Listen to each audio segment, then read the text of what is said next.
Hello, darling. This is River Roaring, celebrating the luminous life force in us all.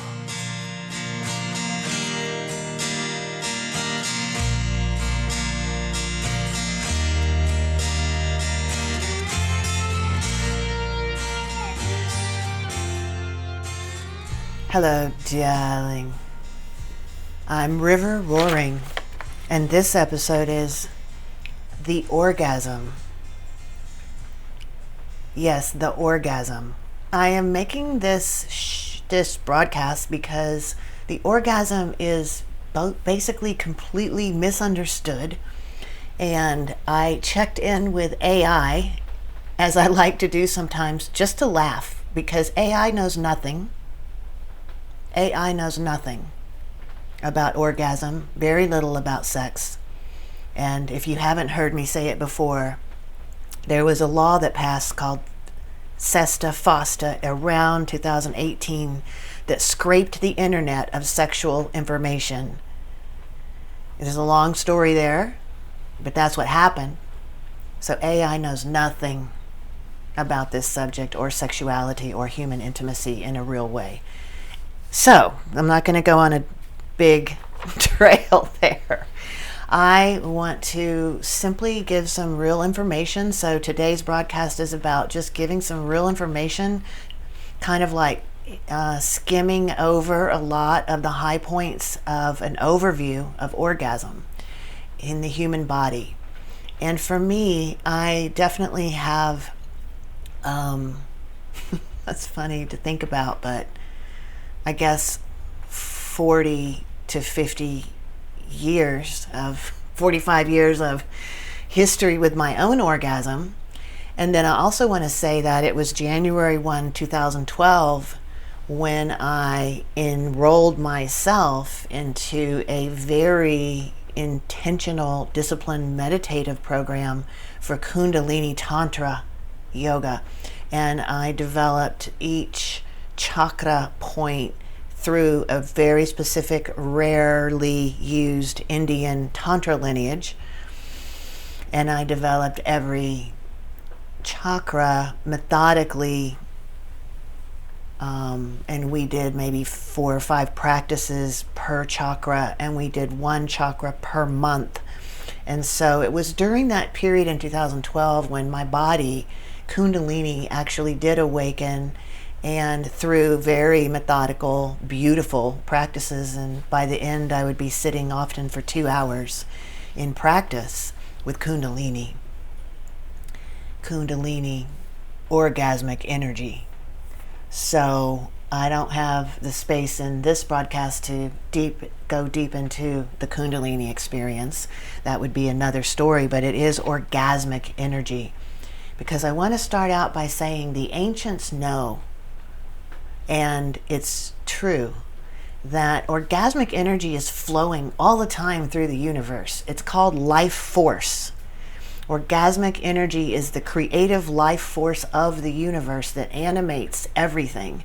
And when we can, if you choose a path where you want to cultivate your orgasm and your orgasmic energy in your body, the tantric path is that ultimately, through a lot of discipline, cultivation, and growth, it's not like I can do this in an hour and I can achieve this. It's like the human body in our culture has been set back so far with illusions and limited beliefs that are false in our culture for thousands of years that we have then adopted in without asking questions about it. So we've stunted ourselves so much that we are not usually awake and aware of the orgasmic energy that's flowing through, coursing through the universe at all times. And so the Tantra, the Tantrika, the ancient history of Tantra is a lifetime of cultivating orgasmic energy and weaving sound and light and matter into a life of ecstasy where you walk around in a form of orgasmic energy all of the time. And this will eventually be the path to us raising our own humanity consciousness up into the fourth and fifth dimensions, because some of us will start cultivating our light body. And in my experience and in my belief system, that's not possible without sexual orgasmic energy. That is actually what it is.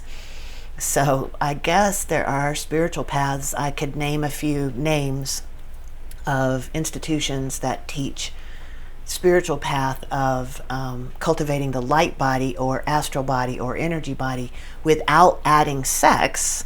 But to me, that just doesn't make sense, because orgasmic sexual energy is what powers my creativity and my light body in my body. Whether I'm with a partner or not, everything I'm talking about is not with a partner. It's just my orgasmic energy with me. So let me go over some really questions that I hear a lot about orgasm.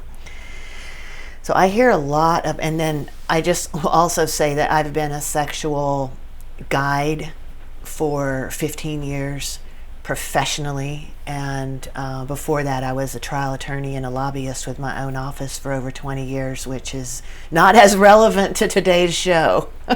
Believe me. I'm not even going to go down the road of trial court. So these are questions that I hear a lot about orgasm. What is it? What is the orgasm?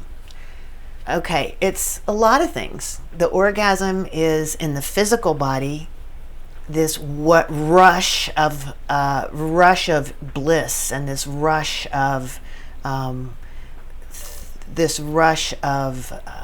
pleasure that rushes through the body in a very sensational way, in that these are physical sensations rushing through the body.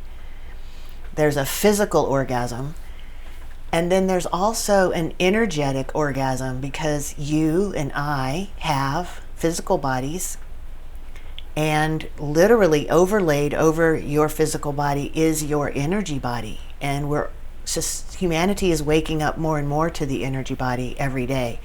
So your energy body can have orgasm. Your energetic body can orgasm, and that's a little different feeling in the body on physical sensations.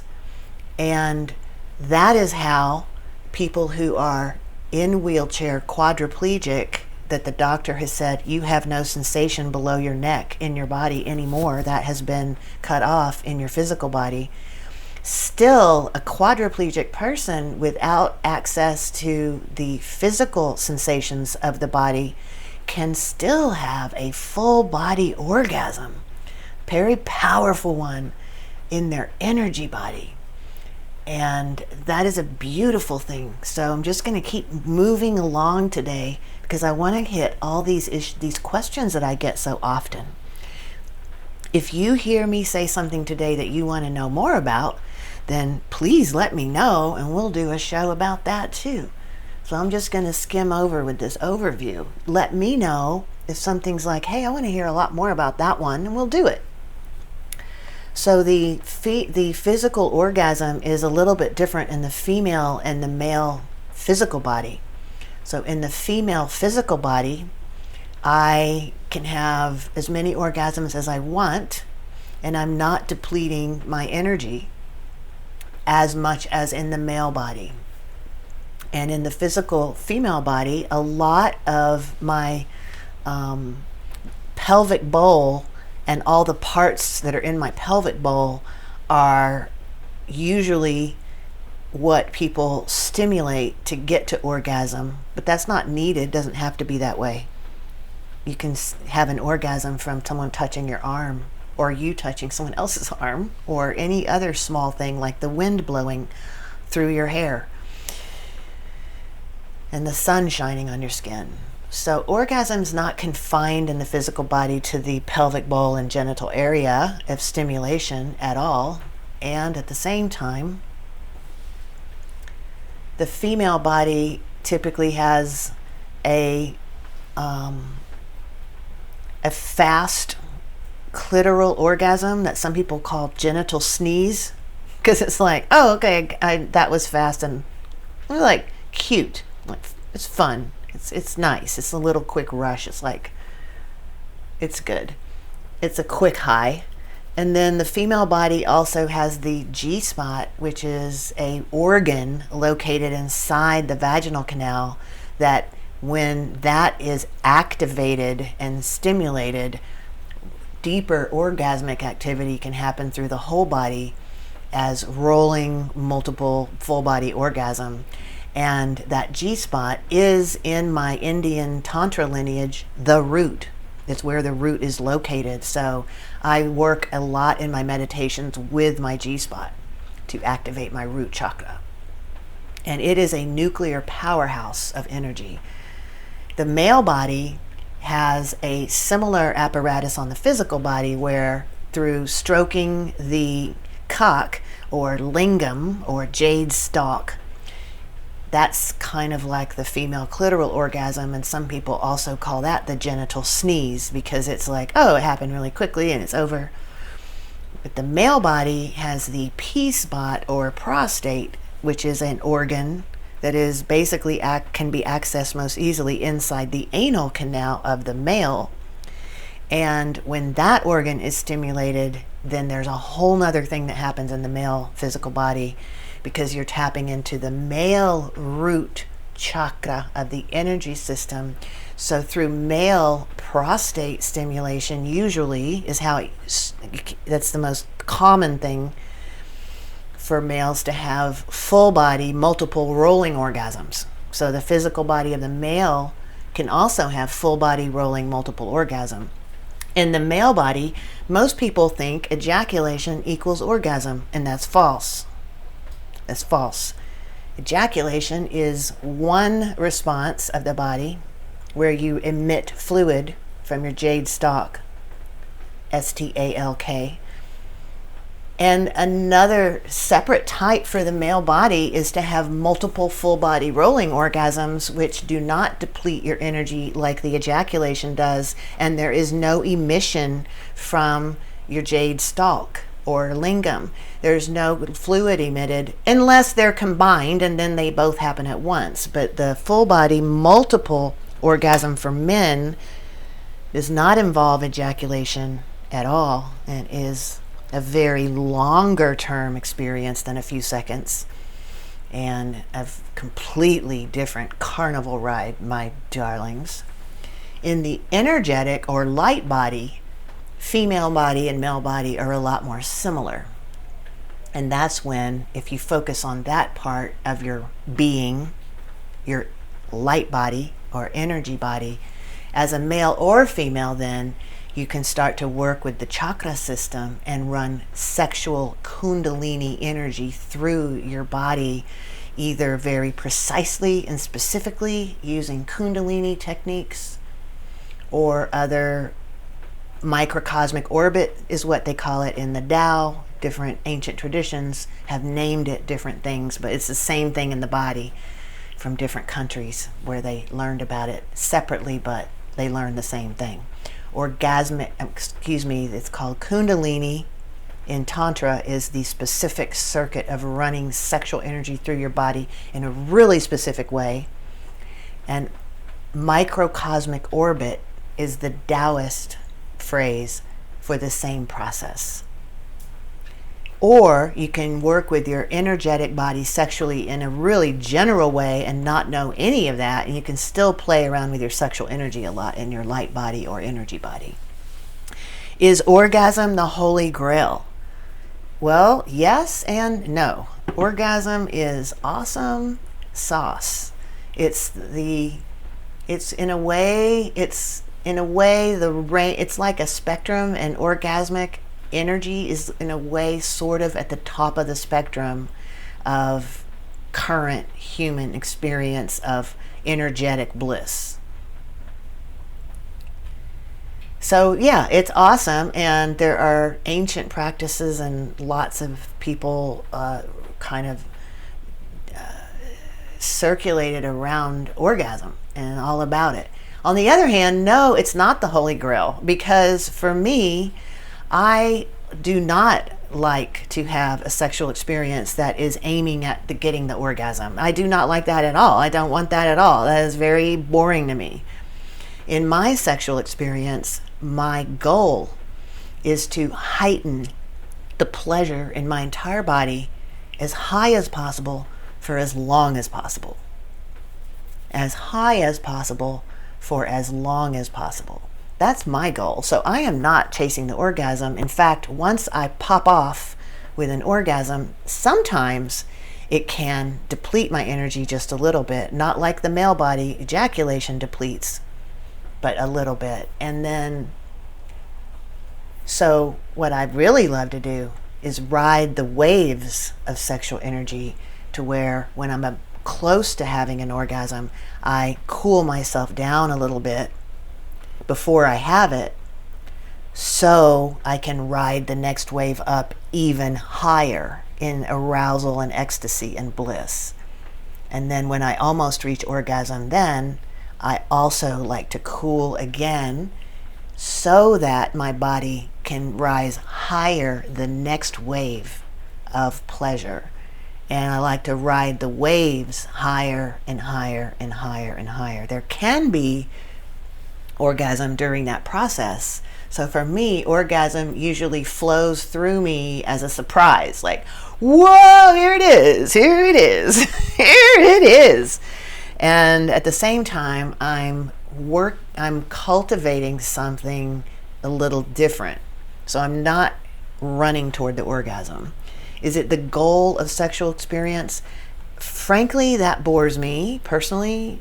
And I think also for a lot of people, they do try to get to the orgasm. And that results usually in goal-oriented sexual experience, performative sexual experience, and scripted, repetitive sexual experience. So when people try to chase the orgasm and try to get to orgasm in sex, it usually is a bit inauthentic and out of integrity, because you start overriding what naturally wants to happen with this performative desire to get to this goal. And sexual experience is really not about goals in its highest form. So what about if I love to give orgasms to other people? I hear this, especially from men. I like to give an orgasm to women. And the truth is, you are not giving anybody anything. You cannot make me come. You cannot make me squirt. You cannot make me orgasm, and you're not giving me an orgasm. My body will decide, and I will choose when and how I orgasm, and I will orgasm. I will create that experience. You're not making me do it, and you're not giving me anything. You might be stimulating me, but my body is sovereign in my arousal, and I'll decide how and when I have an orgasm, or I'll decide when I open to that. So I feel like the language of me giving you an orgasm or me making you squirt or come is kind of harmful, because that's not what's happening. You're not giving or making anybody do anything. So when I talk about squirting, a lot of people say, oh, can you make me squirt? I can make you squirt. No. What I like to say is, will you facilitate a squirting experience for me? May I facilitate an opportunity for you to squirt? That's how I like to phrase that one, because let's be honest about who's in charge of arousal. So that's similar with females. Then sometimes I hear a lot of stories where females get upset if the man doesn't ejaculate or doesn't have an orgasm in front of the woman, and she's like, oh, do you think I'm ugly? What's wrong with our situation here? That's the same kind of pressure on the man. That's performative, that's goal-oriented, and your eye is not on the right ball, so to speak. Your eye is not on the right ball. That is, if you're just like, whoa, why didn't you orgasm? I invite you to reconsider what's happening in a different frame that's centered around pleasure and support of one another's bodies. Because I'll just stop it with that for now. So when some people say like, oh, there are 11 types of female orgasm. There's the clitoral, there's the G-spot, there's the cervix, there's the breast nipple play, I'm like, kind of turns me off also, because there are certain organs in the body that are definitely high arousal areas and very intense spots to play with. But there are billions of type of orgasms. There are 8 billion people on earth. There are 8 billion kinds of orgasm. There's orgasm from looking at the sun. There's orgasm from watching a butterfly. There's orgasm from the butterfly landing on my hand. There's orgasm from all things in life can have orgasm. So when people try to say, oh, there's 11 kinds or 5 kinds, I'm like, just invite you to expand your frame of what's possible there. There's a lot more than 11, 5, there's billions. Everything that happens with us can be a support for orgasmic energy to flow. How long should it take me to orgasm? Again, I'm going to invite you to just expand your frame a little bit. That's the wrong frame to look at. There's not a right or wrong time. There's more the question of, why are you timing things? And I've had men tell me, oh, I orgasm too quickly, I need your help. And I had another man walk in once and say, I orgasm too slowly, I need your help. I look at the clock every single time, and this is how many minutes I'm inside the woman, and I orgasm way too slow. Sometimes it takes like 10 minutes. And I'm like, oh my, I've never heard this one before. So if you're looking at the clock, I'm going to invite you to elevate a little higher. Number one, throw the clock out of the room. If you need a timer to make sure that you're going to make your next appointment, that's different than a clock. Just set a timer. You don't need to know what happens inside that time frame at what minute. There's no right time to have an orgasm. It's when your body has had all the pleasure it can have. That's how I do it. And so, my darling, I'm looking through. There is a recipe for more orgasmic energy in the body. So how would you bring more orgasmic energy into your body? I want to say one more thing before that. The erection. The female body also has erection. So basically the male lingam or jade stalk is a kind of tissue in the body. And for the female body, we have that same amount and kind of tissue. It's laid down and like a banana split. And it is our labia, our outer labia and inner labia of our vulva. Labia and vulva, the outer and inner lips of the vagina, contain this same kind of erectile tissue. So when a woman is ready to be entered, she's erect, meaning she's puffy and juicy. And so if you're penetrating without that, that's going to detract from the concept of orgasm or getting orgasmic energy flowing, because that's a lot of times why women complain of pain, because actually the vulva, the vaginal labia, the vaginal canal, they were not prepared for penetration, and they were penetrated anyway. And that's going to cause a lot of confusion if you don't understand what's happening there, and sometimes pain. So if you are ready to have far better orgasms, my advice is turn off all your screens, turn off all the external sources of information around you. This is about you, and it's an inside job inside you. Find quiet stillness and find your authentic desire. How would you do that? First, come to safety in your body by relaxing your nervous system. I know that these sentences are simple, not easy. Second, let your spreadsheet mind go to rest. Seriously, at rest. No sentences, just being in the beauty of stillness, and open to the unknown sensations or emotions that might come next.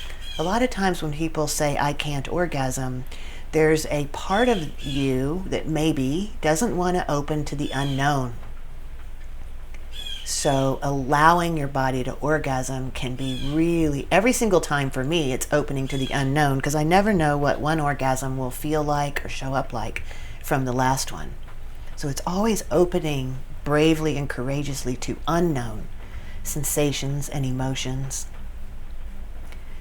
And in this open, relaxed container with the spreadsheet mind at rest, that's where desire shows up by itself, if you give it space. And then stimulate your body with physical pleasure in every way you want to, and that is the recipe for orgasmic energy. And optional, add your own imagination and fantasy. I believe that's really important to be able to run orgasmic energy with no fantasies at all. And I love sexual fantasy, so I also love running energy inside my own imagination and fantasy, not something someone else showed me on a screen. That's always boring to me, because my imagination is much, much, much wilder than what anyone's put on a screen in front of me.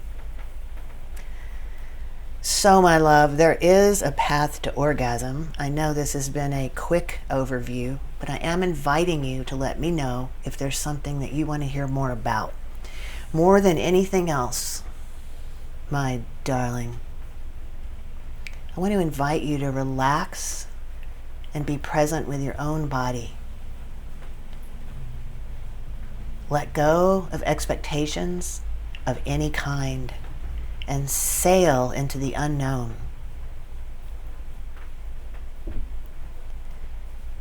What is your relationship with orgasm? What do you want your relationship to be with orgasm?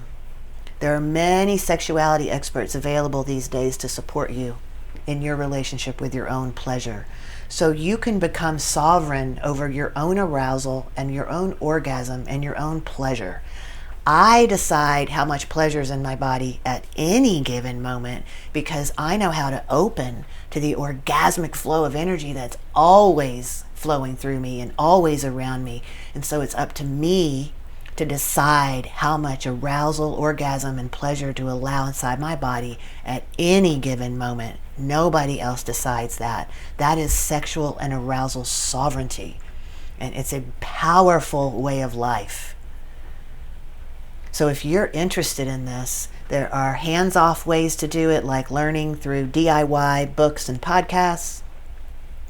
There are hands-off ways to learn with a helper, like a sex therapist. They're not going to touch you, but they will work with you on these concepts and principles. And then there are hands-on sexual healers like myself, who offer actual body retraining through experiences together.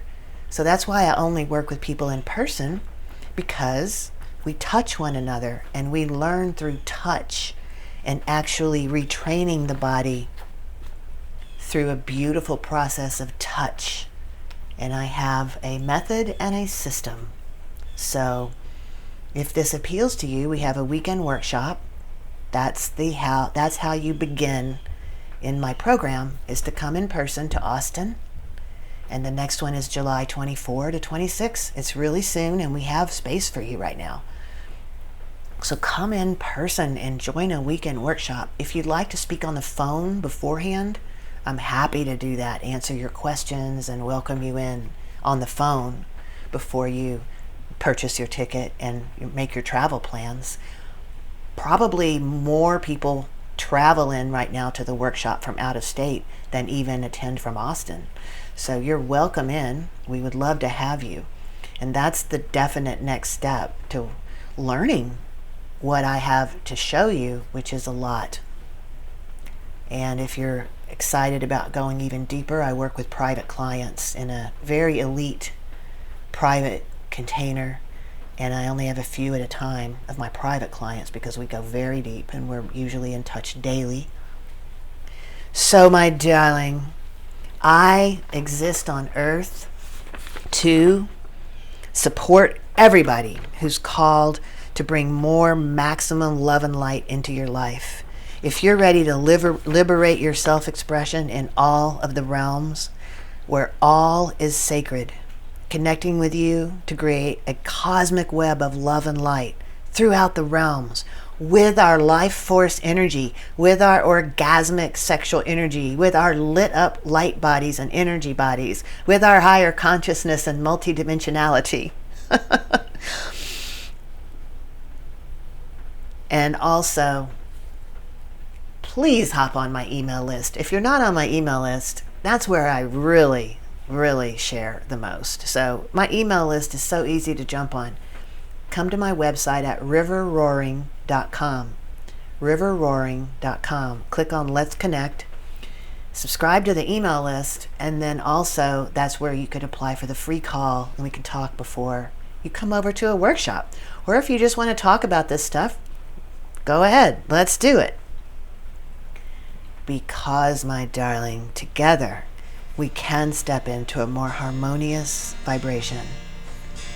We can fly higher together, shifting human consciousness forever for the highest good of all beings. And so, my darlings, you know what's coming next. May the love be with you, and may the love be with us all.